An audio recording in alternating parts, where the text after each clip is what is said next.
My name's Angus Fontaine, and I've written for the world's top lifestyle and travel magazines. Along the way, my assignments have brought me to 100 countries on 6 continents. My mission's not only to discover the greatest luxury travel experiences on the planet, but to investigate the secrets behind a mind-blowing 5-star experience. Now, what could be more luxurious than the Eastern and Oriental Express? A 5-star journey dripping with romance and nostalgia. I'm about to find out what makes this train ride the choo-choo du jour.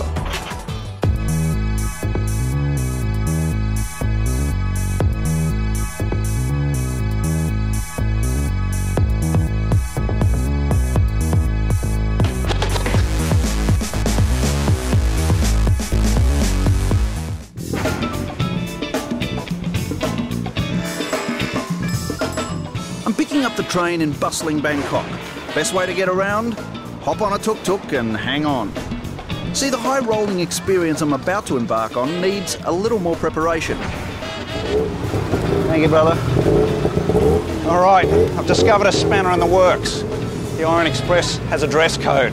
Now, for someone as sartorially challenged as me, that's enough to send a cold shiver down the spine. So I've done a bit of asking around, looking for the best tailor in town, and there's one name that keeps on coming up. Raja Wongs. Now, he's outfitted presidents, ambassadors, spies, sports heroes. Now he's about to face his greatest challenge, so let's see if he can make a silk purse out of this swine's ear, eh? Hello, sir.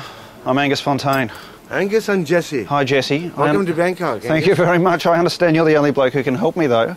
In 24 hours, I'm getting on a train which is 5-star, blue chip, high class, and nothing faces Jesse, not even the sight of my rumpled elegance. After all, he's fitted both Bush presidents as well as ambassadors and half the US Secret Service. And here's the insider tip. Apparently spies wear their pants loose. Oh, hello.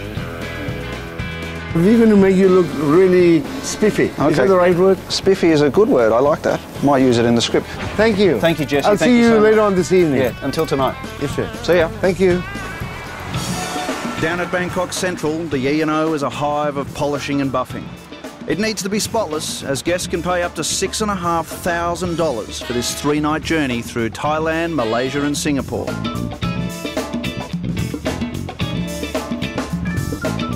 But to truly appreciate how lavish the Eastern and Oriental Express is, I think I need a reality check. So I sneak past some dozing security guards to check out how the other half travel. No leather upholstery and Art Deco fittings here. No smoking, no alcohol, little addendum there. Keep that in mind when we're on board the romantic Orient Express.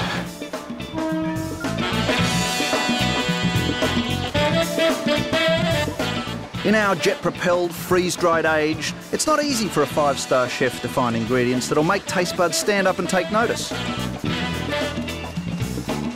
That's why E&O's executive chef Kevin Cape sources his herbs and spices fresh from Thailand's backyard.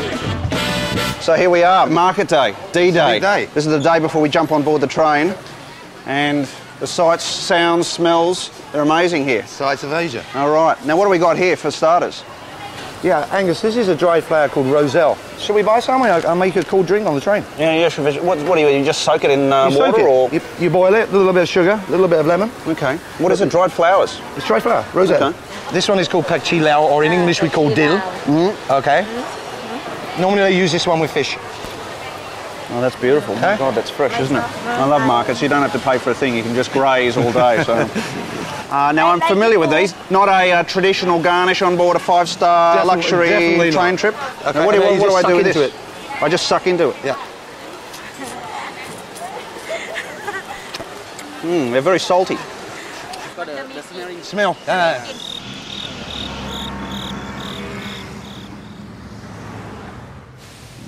Aha! Ay, ay, ay! That's what I call a great suit. Absolutely, the complete 9 yards. All right. How you doing? Whew. You talking to me? I'm talking to you. That's right.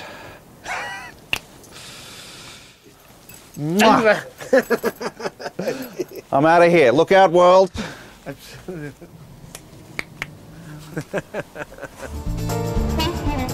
Spiffy's what I was promised, and Spiffy's what I got. Now I'm ready for a bit of five-star train spotting. And when the E&O pulls serenely into the station, she's like a queen arriving for her coronation. I'm looking for General Manager Tom Evers-Swindle, the man who's been here right from the start. How you doing, mate? Very well, very well. The same French design team behind the Orient Express worked its magic here in a $25 million facelift. Look at this, old school Orient Express stuff. Anyway, so this is what the original cabins used to look like. We've made them look better even. Okay, so this is where the staff sleep. Yeah. Let's go have a QT at where the five-star travellers are going to sleep. It's quite dramatic. Very nice. Now these are my digs for the next 3 days. You've got one of these? Let me You're out. luckier than most Please, people. you're most welcome. Come on in. Now take me through it. Now this is what they call a stateroom. What does that mean? Stateroom, we have 3 categories: presidential, state and superior. So this is the middle category, but it's actually the biggest and the best. This is Malaysian woods, rosewoods and cherries. This is coming from Europe. This is inlaid marquetry from Europe. Now you've been acclaimed as the world's best train experience. What keeps you the best? We try very hard in our service aspects. We try, and we're very lucky. Our crew and our staff are brilliant, and they've been with us a long time. We work as a family, and we try and encourage each other to create that extra special experience. It also helps if you can keep your guests' bellies happy when they're on board, as Kevin impresses on his staff before departure. How many guests have we got on board this trip? Okay, today we got 64. Only one with a special requirement? Yeah, we've got a couple of vegetarians, but as I say, we know what they can have. We've got some people request for no alcohol. Okay, no alcohol, no pork, so that's no big deal. Okay, any return visitors on this trip? No, not on this trip. All first timers? Yep.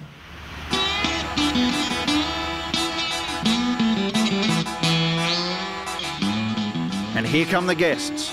Honeymooners, train spotters, corporate fat cats and aspiring celebrities. All lured by tales of the glamour and the mystique of the Orient Express.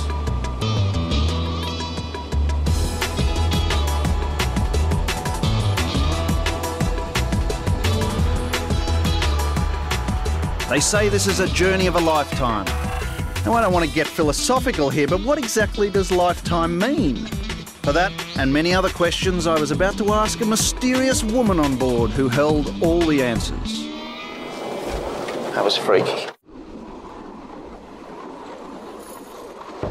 Apartment suite, please. Come in. Welcome on board, sir. You must be my personal butler. Yes, sir. I'm your cabin Angus. steward. I will look after you until Singapore. You're welcome, in, sir. Song Kum? Yes, sir. My name is Sang Kum. Lovely to meet you. Yeah. Hey, caramba! There are a lot of perks in this job, but a personal butler on a train? Well, that's a first for me.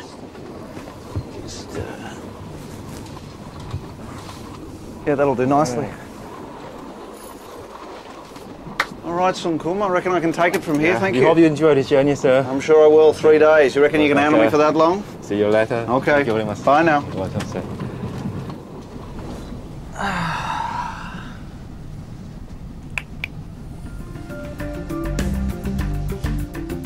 Agatha Christie once said, "Trains are wonderful. To travel by train is to see nature and human beings, towns and rivers. In fact, it is to see life." On the Eastern and Oriental Express, that means experiencing the enchantment of Southeast Asia from ye olde worldy luxury of your own cabin.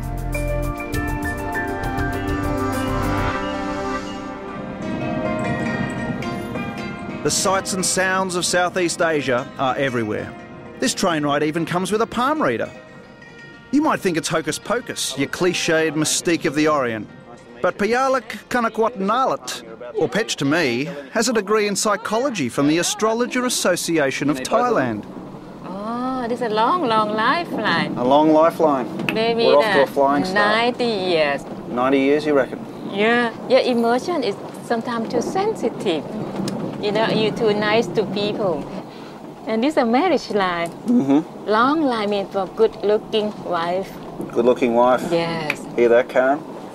And you should be careful about the knees and the back problem. This is getting freaky now. Wow. Geez, what a great result.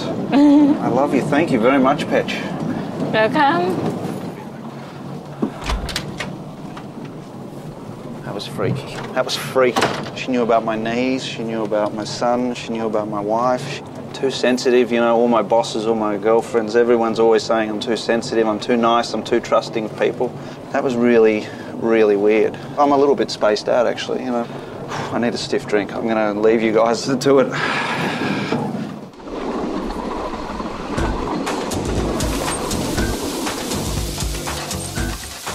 It costs $4 million to fit out the galley, but it's still a challenge for Kevin and his team to serve a 4-course dinner for nearly 70 guests in a moving kitchen the width of your average wardrobe. Yeah.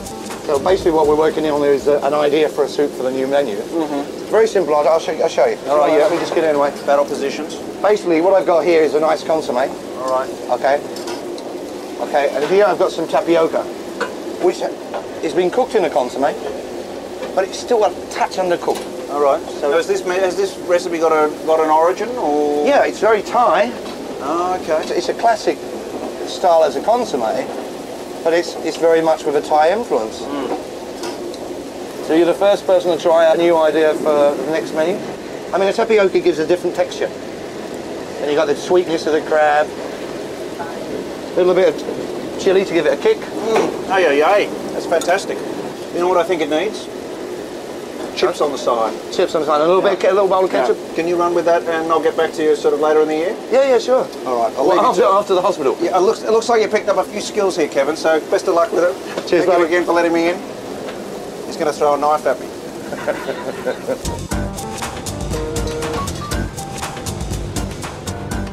More than 250 ingredients are used in the a la carte menu.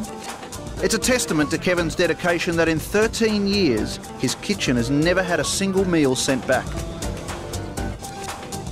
No extravagance is too much. My spies tell me they'll even slow the train down if the bumps and curves are making you spill your bubbly. But for that, you need to talk to train manager Ulf Buchert.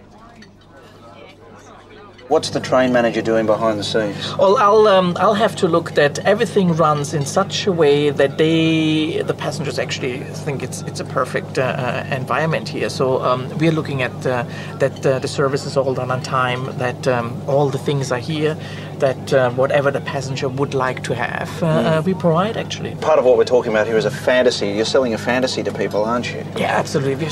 A travel experience, basically. Being on the train and traveling in the olden style, in the old days. Think of Marlene Dietrich, Shanghai Express. Gliding through an exotic landscape in such an opulent bubble ignites the imagination, conjuring images of the film stars and royalty that have gone before. But not all things past have such a warm glow. Next stop, the infamous bridge on the River Kwai. As a luxury travel writer, I've found myself in some challenging situations. But while I'm trying not to slice myself to ribbons, just outside a silver service breakfast is on its way, courtesy of my personal butler, Som Kum. Being on a train presents a whole new series of problems, but at least the water's hot. Come in, Som Kum. Som Kum. Morning, sir. It's your breakfast, sir. Smoked salmon wake-up call this morning. Enjoy your breakfast, sir. And the silver service. Thank you, brother. You're welcome. Cheers.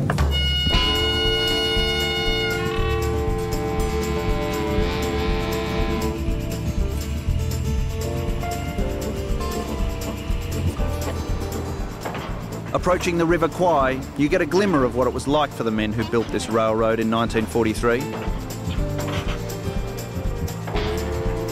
They carved a ledge into the cliff face by hand, laid explosives, then dug the soil out by the bucket load, passing it along a chain of weary prisoners of war.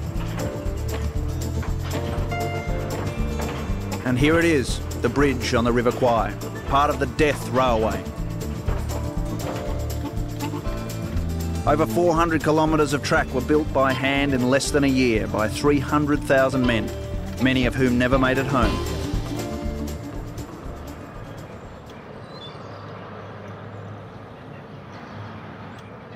Now, Rod, you're the manager of this cemetery and you're the founder of the museum over the road, but